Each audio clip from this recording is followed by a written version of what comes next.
Bom, vamos começar com o conceito de processo decisório. De maneira específica, o processo de escolha de uma alternativa de ação dentre uma gama de opções para resolver dada situação, problema. Então, ao longo da vida do gestor, ao longo do cotidiano de trabalho dele, ele vai lidar com várias situações que vão exigir que ele tome uma decisão, porque ele vai ter várias possibilidades de ação, vários cursos de ação, e aí ele vai ter que escolher uma dentre essas alternativas possíveis. Já vou adiantar para vocês que raramente o gestor toma a melhor decisão. Normalmente a gente tenta chegar em uma decisão que seja apenas satisfatória para resolver a situação a qual nós fomos expostos no nosso trabalho. Existem dois tipos de decisão: as decisões programadas e as decisões não programadas. As decisões programadas são aquelas que foram previamente planejadas pelos gestores. Então a organização já sabia que lidaria com determinada situação problema ou que ocorreria determinado evento no mercado e aí se planejou para poder tomar então essa decisão de maneira ordenada. Por outro lado, a decisão não programada é aquela que decorre, por exemplo, de um evento que não estava sendo esperado por ninguém dentro da organização ou por uma situação emergencial. Nesse caso, não havia um planejamento prévio por parte dos gestores para coletar informações e para analisar alternativas de ação.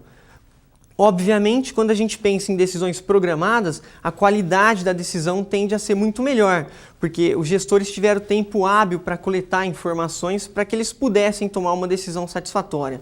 Por outro lado, quando a gente pensa em decisões não programadas, a gente pensa num comportamento muito mais reativo. Então, o gestor tem menos tempo e menos informações e aí a qualidade da decisão tende a ficar um pouco comprometida. Em relação às características da tomada de decisão, vamos começar com a questão da temporalidade. Então, a tomada de decisão é temporal, pois existe um prazo para que a decisão seja tomada. Em alguns momentos, você vai ter meses ou até um ano para decidir o que a empresa vai fazer ou não. Em outros momentos, você vai ter questão de horas ou questão de dias. Obviamente, a qualidade da decisão que você toma está diretamente relacionada ao tempo que você tem para tomar essa decisão, para coletar informações que sirvam de suporte para você decidir de uma maneira adequada. A segunda característica é a situacionalidade, ou seja, o contexto da tomada de decisão é singular. Algumas pessoas acreditam que uma decisão que deu certo em determinado contexto tende a dar certo em todos os contextos, o que não é verdade. Por quê?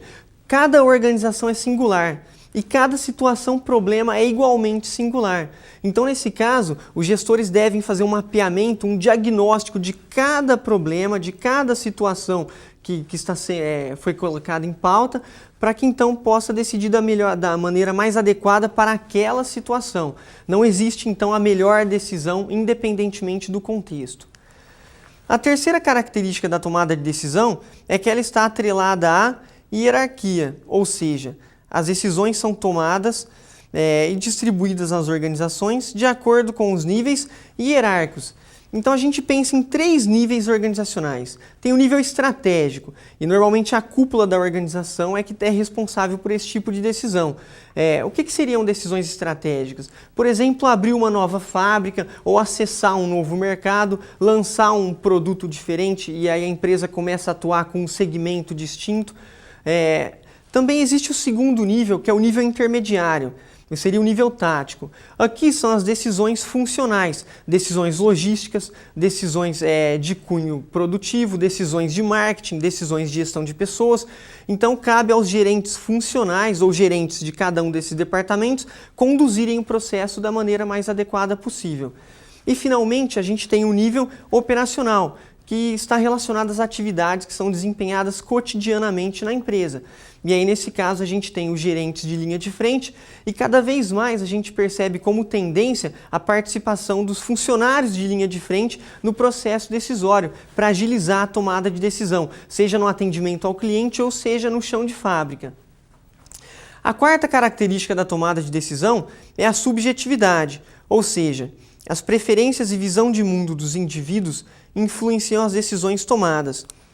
Não é possível ser totalmente imparcial, Ou seja, a preferência do indivíduo que está decidindo, a visão de mundo e as experiências que ele já teve ao longo de sua carreira, com certeza vão influenciar a alternativa que ele vai escolher dentre as alternativas que lhe eram possíveis de decidir. Então, nesse caso, a gente não pode pensar que o decisor tem que ser completamente objetivo e neutro. Não, na verdade, é importante que essa subjetividade faça parte do processo, porque isso enriquece um pouco a tomada de decisão. A quinta característica da tomada de decisão é a complexidade, ou seja, a situação-problema sofre a influência de inúmeros fatores que também serão influenciados pela decisão tomada. Ao longo de nossa vida, enquanto nós estamos sendo educados, a gente tem uma visão de linearidade. Ou seja, existe uma causa que gera um efeito, uma causa que gera um efeito, só que no ambiente competitivo no qual as organizações atuam, e até no sistema organização, não existe essa linearidade. Na verdade, existem vários fenômenos e várias partes que são extremamente complexas. Então, uma situação-problema, ela é influenciada por várias causas e ela vai gerar vários efeitos de acordo com a decisão que você tomar.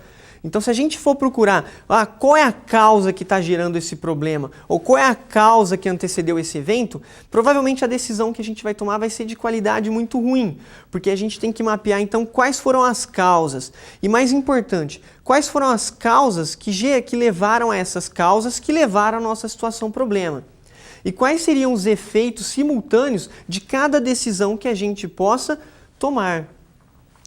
Por fim, é interessante destacar que a tomada de decisão é multicriteriosa, ou seja, existem múltiplos critérios a serem considerados pelos tomadores de decisão. Dificilmente alguma empresa vai ter um foco exclusivo na eficiência, ou seja, gastar menos para produzir, gastar menos para distribuir os seus produtos.